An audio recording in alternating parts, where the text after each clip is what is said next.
Welcome to Content Camp. Hello, everybody, and indeed, welcome to another edition of Content Camp. I'm here with Denver Abernathy, and he is the business partner of last week's guest, Tony Ball. Denver is here to talk about how to be a good conversationalist. Thank you for being here. Thank you very much. I'm looking forward to it. Okay, my first question is, do you consider yourself to be a good conversationalist? It's a bit of a tough question. I can participate in just about any conversation, but when I think of myself, that's not really one of the attributes that I would use to describe myself. I like conversations, and I really like, especially when they get kind of deep into a topic, I really enjoy that. Okay, so then I have a question for you. If you think you can go off any conversation, do you consider track to be a sport? I do consider track to be a sport. I think. Why is that? Well, it's one of the original sports. When you consider the original Greek Olympics, track was a big part of that. Running has always been one of the kind of feats of strength, and so is things like the discus and a lot of the sports that come from that we think of when we think of track and field were part of the original Greek games.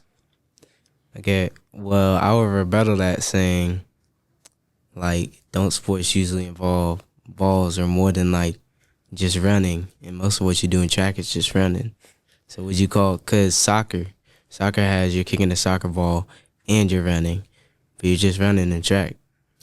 Well, I think most modern sports probably do include some sort of ball, but that certainly hasn't been true throughout history. I think the Aztecs had some sports that involved balls, and those were some of the earliest ones.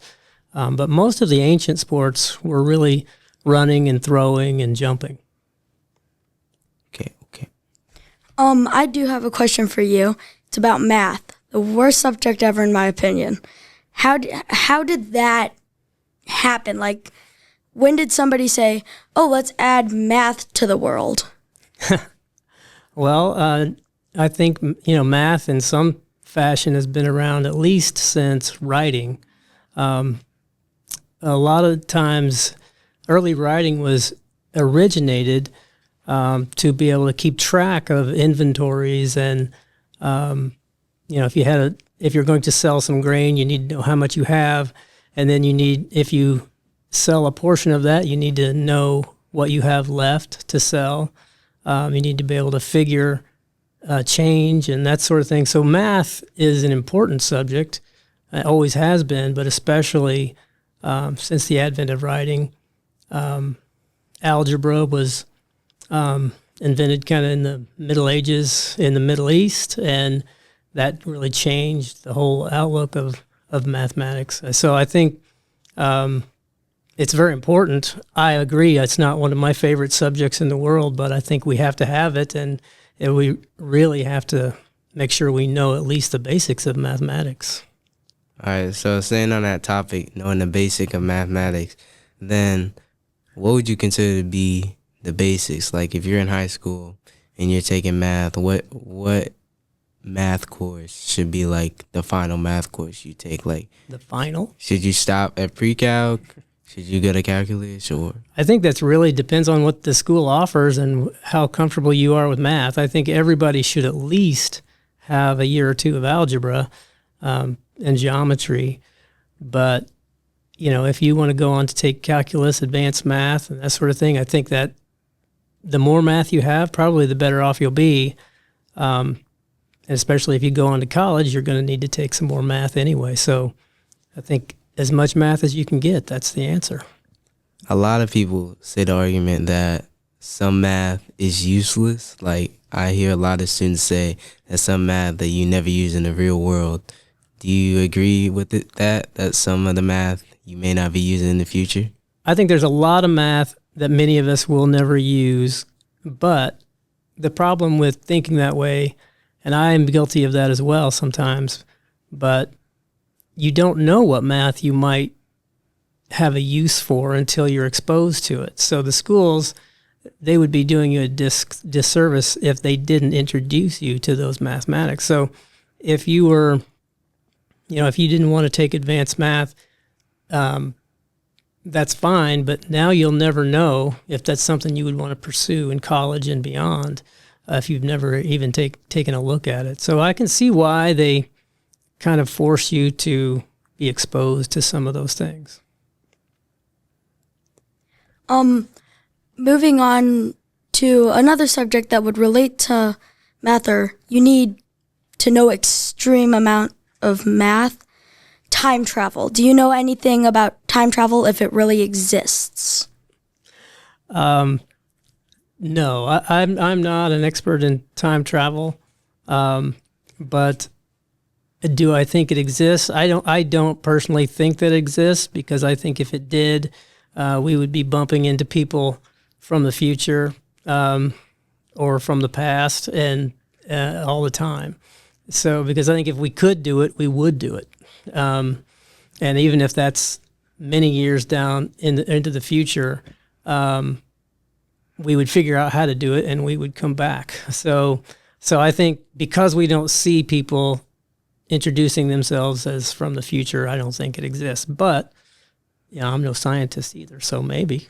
I mean, do you think it will exist, or it could exist in the future? Well, like I say, I don't think so, because I think if it did, those people would be back here talking to us right now.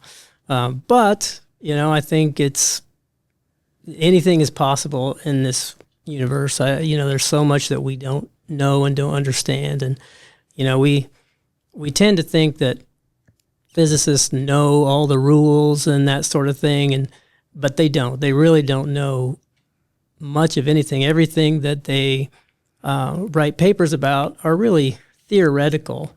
They've got these hypotheses that they can't really test in a real world in most cases, so they're really just they're competing for the most logical approach to how this universe works. But in reality, there's a lot of guesswork that goes into that, and we don't know. So it's possible. I have a question relating to more of an environmental science topic. So the environment is obviously not doing very well for the earth. Do you think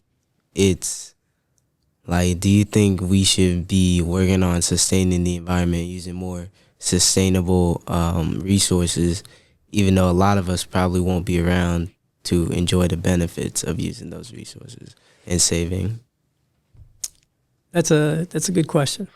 I think, in my view, the answer is yes. We should always do what we can, as long as it's reasonable, to protect the earth and to protect the future citizens of the earth.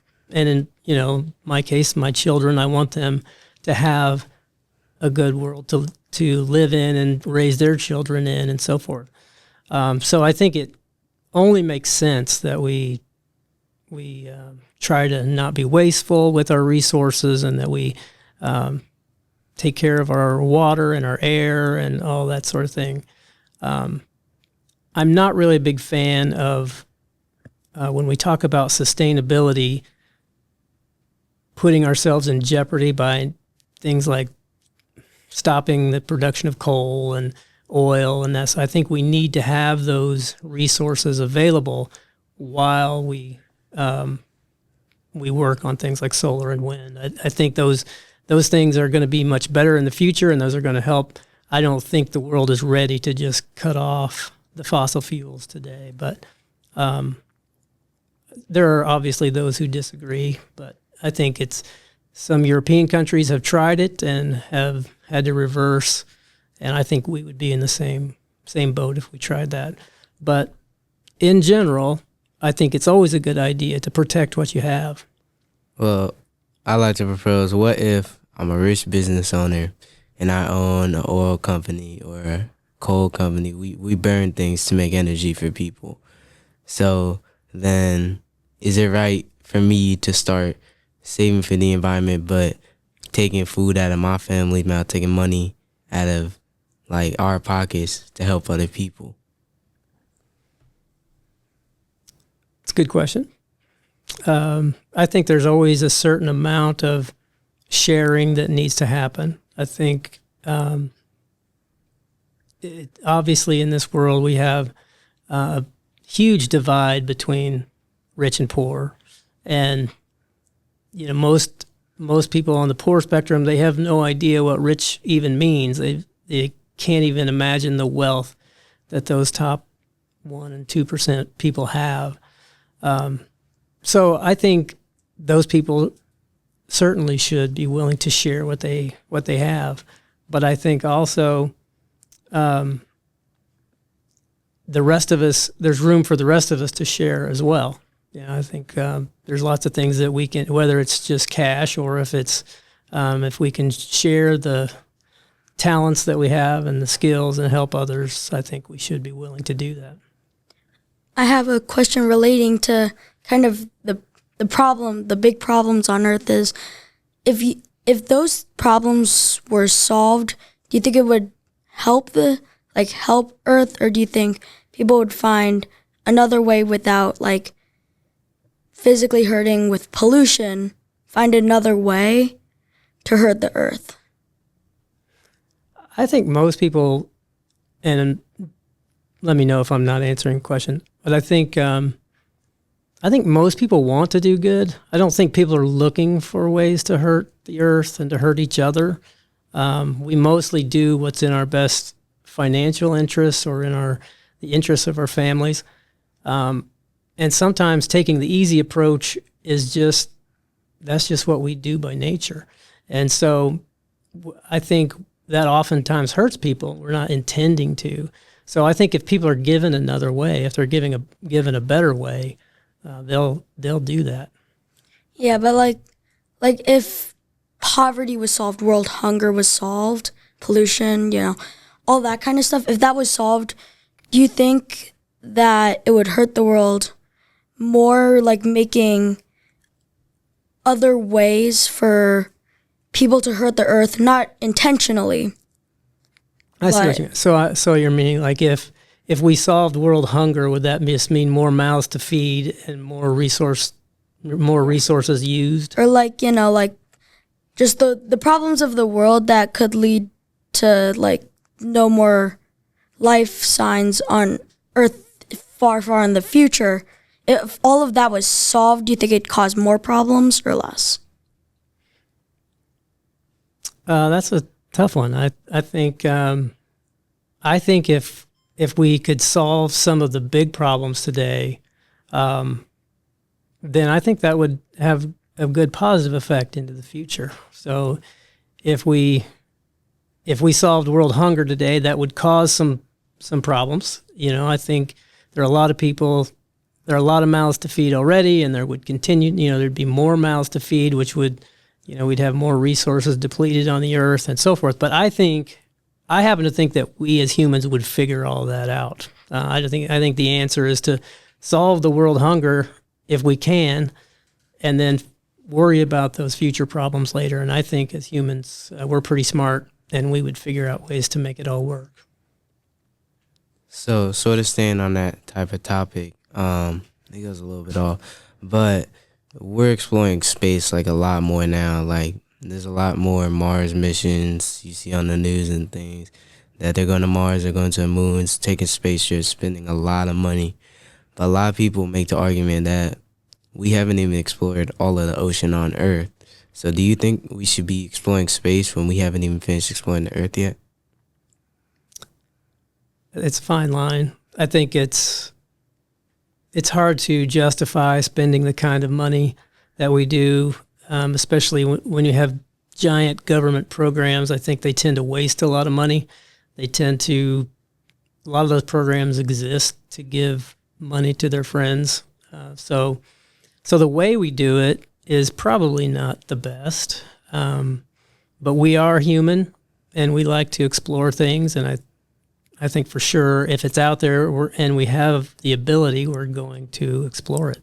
So same is true with the ocean. Like you said, one of the reasons we haven't explored the depths of the ocean is we just didn't have the technology to do it for such a long time. But just like space, we're now developing that technology, and people are going there a lot more. Yeah. And also a lot of people make the argument, you might think that a lot of that money could be spent on more sustainable resources, because one of the reasons humans go out to explore space is to find more ways to help sustain the planet, or maybe a more sustainable planet for the future of Earth. But do you think that more of that money could be spent finding more sustainable solutions for the Earth we're on now? Well, I think one thing to keep in mind is we're spending money in both places. So there's a lot of money being spent that, you can make the argument shouldn't be, but a lot of that money will come back to us in positive ways. Those expenses are, they seem big now, but if you find one new element, one new way to provide cheap fuel, that'll come back to us. So, there's right now, governments around the world are spending money on exploration of all kinds. And so I think there's probably room to explore space and the Earth. I do have kind of a question that covers why you're here with us. Is how did you come to know all of these crazy facts? Like, not necessarily that they're crazy, but how did you come to know and remember them? Well, mostly I'm a kind of a voracious reader. I love to read, and I also like to watch documentaries and listen to podcasts and audiobooks, and I just like knowledge. And especially the way the memory works for me is if I can expand on something I read. So if I'm introduced to a book, for instance, I rarely just read the book that somebody mentioned. I'll look for a reference item in that book and do some follow-up reading as well. And so if I'm introduced to a topic and then I can move on to the next similar topic, that helps to kind of reinforce what I read in the first book. So that's how I usually remember. So, for instance, right now I'm listening to a podcast about the French Revolution, and I've already read books about the French Revolution and about Napoleon. And so this is just kind of reminding me of all the names that I already learned a couple of years ago.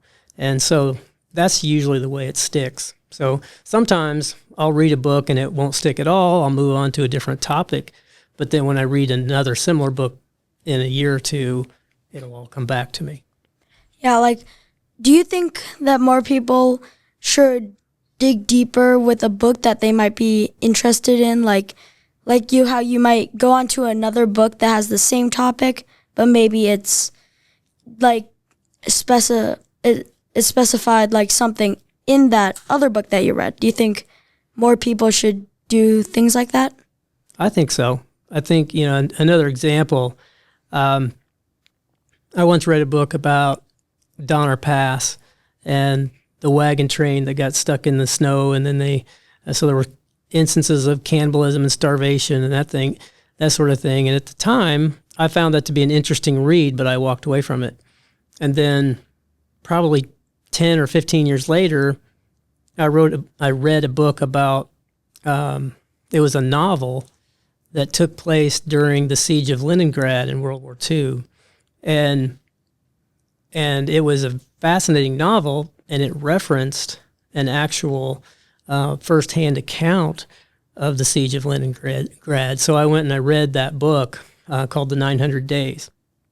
And it was, a terrifying book, and it was, it sounds, there were a lot of horrible atrocities and so forth. But it was a fascinating read.